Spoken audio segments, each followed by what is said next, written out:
The first 2 episodes of Noah Hawley's Alien, Earth were released by FX, and it's immediately apparent what the show aims to accomplish. It simultaneously honors the first Alien movie and forges its own place in the canon of a long-running franchise, a difficult feat to do. Thus, the series' first and second episodes focus on combining the ancient and the new. Sometimes it's actually a spaceship crash landing into a crowded futuristic city, and other times it's the subtle way a cross dissolves between 2 images. The success of both strategies in Alien, Earth is evidence of all the things we can expect from this series. First, the general outline of this review is straightforward. This show is excellent.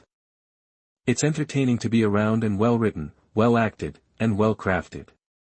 However, Hawley and his team instantly combine those new and old elements in the opening scenes of Episode 1, as if they were determined to jump right to the point where his new show explodes out of the franchise's chest. As the camera drifts through the well-known corridors of an interstellar cruiser owned by Weyland-Yutani, the crew awakens, lights a cigarette before leaving the cryopod, and laughs over breakfast in the mess. However, Noah Hawley is not the only fan demonstrating that he has seen the film. It fulfills 2 very significant purposes. First of all, it demonstrates that the crew behind the camera has already watched the film and that they like it just as much as we do. However, the second factor is the location. As viewers, we are transported back in time and placed to the original film without the use of words or any other kind of connectivity. Along with one of the crew members' mustaches, the insignia on their uniforms, and the production design's use of old monitor technology from the 1970s, it serves as a clue that this is set in the same era as the 1979 movie.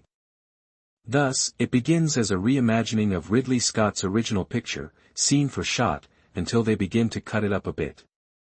A number of visual asides that jump around in time are included in the cut, suggesting that there is more to this crew and these surroundings than just that looks just like the Nostromo that Ripley was on. That is the most clever aspect of these first episodes and the most thrilling aspect of Alien, Earth.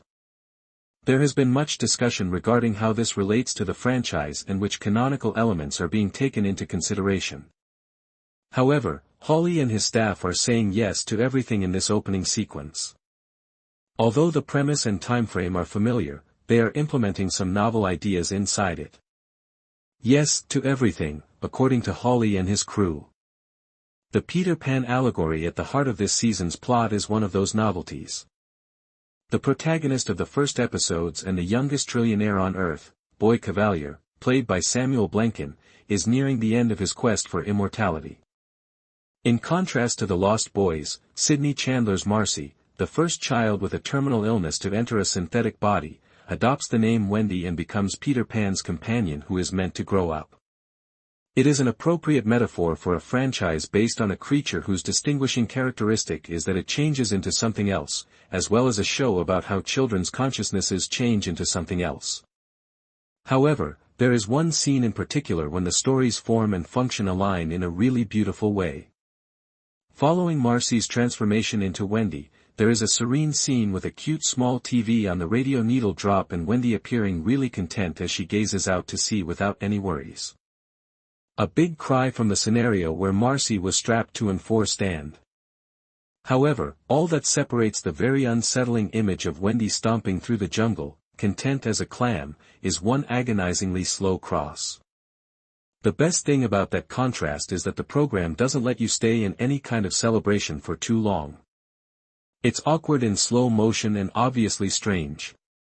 Alien, Earth reminds you that not everything that is happening is positive by showing you a little darkness every time there is a glimmer of discovery. The most intriguing character in the series is positioned to be Morrow, the security guard aboard the Maginot, who is brilliantly portrayed by Bobo Cisse. Just a normal guy who decided to get modified, he is a cyborg. As demonstrated by the synthetic characters Ash and David in other parts of the franchise, Morrow is a corporation man at heart. His decision-making is viewed in a completely different light because he had the agency to become this way. He fulfills the role we are all accustomed to from the Alien movies, even if he is not a fully synthetic designed and programmed to follow corporate policy. He is equally as terrifying as any other artificial character in the franchise. He is calculated and cold. The show's scope is the other significant victory for the first few episodes. It does a fantastic job of conveying the kind of size we might anticipate from the series in terms of episode 1s, or in this case, episode 1s and 2s. It appears to be a battle zone when a goddamn spaceship crashes into the center of a metropolis. Unbelievably, though, Hawley isn't merely using that scale for show. The xenomorph stalks our main characters in episode 2, which echoes the original's amazing haunted house scenes. The xenomorph disrupting an Elizabethan bacchanal in which a group of ignorantly entitled wealthy people refuse to leave the building is, in my opinion, the highlight. None of them have a good outcome. However, the xenomorph itself is another instance of this franchise's iconic imagery colliding with a fresh array of beasties. The old trusty Xeno gets its moment to shine in a characteristically monster style, metal teeth bared and stabbed